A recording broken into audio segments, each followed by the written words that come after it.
देखिए, मेरी पार्टी अपना दल जातीय जनगणना की पक्षधर है। साफ तौर से, स्पष्ट तौर से पार्टी का ये पक्ष है। लेकिन फिलहाल हमारी सरकार ने इस संबंध में अभी कोई घोषणा नहीं की है।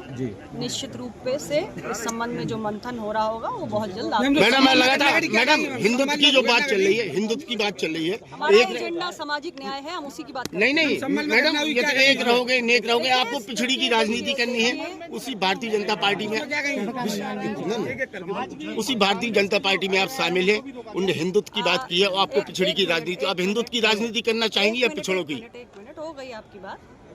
अपना दल एनडीए गठबंधन का एक घटक है। हर घटक दल की अपनी एक विचारधारा होती है। हमारी पार्टी अपना दल अपने गठन के समय से सामाजिक न्याय की विचारधारा को लेकर संघर्ष कर रही है। प्रधानमंत्री नरेंद्र मोदी जी के नेतृत्व में सामाजिक न्याय से जुड़े हुए एक नहीं अनेक फैसले किए गए हैं और सामाजिक न्याय के एजेंडा पर हम एनडीए में शामिल हैं।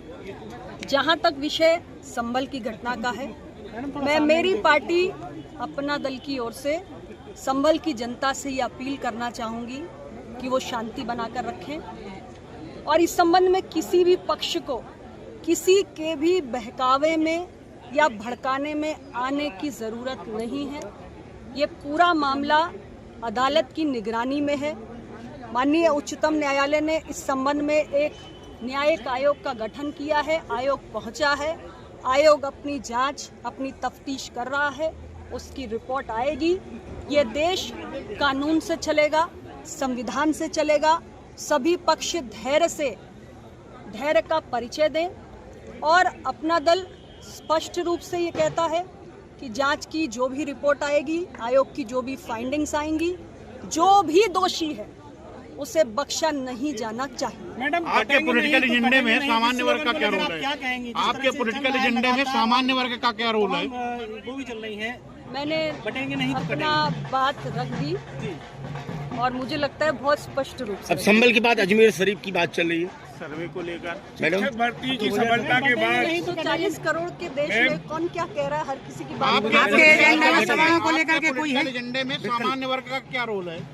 हमारी पार्टी सामाजिक न्याय की बात करती है। सामाजिक न्याय में पिछड़ा, सामान्य वर्ग का रोल क्या है? कुचला वर्ग जो है, हम उसके हक अधिकार की लड़ाई लड़ते हैं और जो भी हमारा सामान्य वर्ग का साथी अपना दल की विचारधारा से सहमत है, वो पार्टी में आए और दबे कुचले वर्ग को मजबूत करने के लिए योगदान दें। उसका स्वागत। एक रहेंगे, सेम रहेंगे, क्या कहेंगे आप इस पर? एक रहेंगे, पालिका में भी ओबीसी आरक्षण होना चाहिए। क्या मैं सिर्फ इतना कह रही हूँ कि देश की न्यायपालिका लोकतंत्र का एक बहुत महत्वपूर्ण स्तंभ है और हमारे निचली अदालत से लेकर सर्वोच्च अदालत तक आज मुकदमों का अंबार लगा हुआ है। आम आदमी का पैसा, उसका समय, उसका धन नष्ट हो रहा है क्योंकि हमारे पास न्यायाधीशों की पर्याप्त संख्या नहीं है।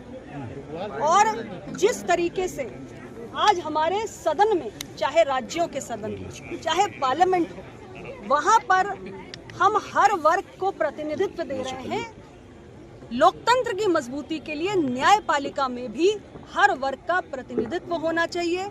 सोशल डाइवर्सिटी इन जुडिशरी, न्यायपालिका में सामाजिक विविधता, ये अपना दल की सोच है और इसको हम निरंतर समाज के बीच में आपके नेता ओबीसी को तो संविधान ने आरक्षण दे रखा है। मैडम, आपके नेता 2027 में आपको मुख्यमंत्री देखना चाहते हैं, इस बारे में आप क्या? देखिए, कार्यकर्ता है, कार्यकर्ता अपने नेता को अपनी पार्टियों पर, ऊंचाइयों पर देखना चाहता है। हर पार्टी का कार्यकर्ता, किसी भी दल का कार्यकर्ता या समर्थक अपनी पार्टी या अपने नेता को ऊंचाइयों पर देखना चाहता है। ये तो कार्यकर्ताओं की स्वाभाविक भावना होती है। जिस दल के पास जाएंगे उस दल के कार्यकर्ता आप क्या कहेंगे इसमें? मैं अपने कार्यकर्ताओं से सिर्फ इतना कहूंगी कि आप एक सेतु हैं। जनता के बीच में बने रहिए, संघर्ष करिए, उनके मसलों को मजबूती के साथ उठाइए, जुड़े रहिए। बाकी वक्त पर आरक्षण में आपका आर्थिक आधार का कोई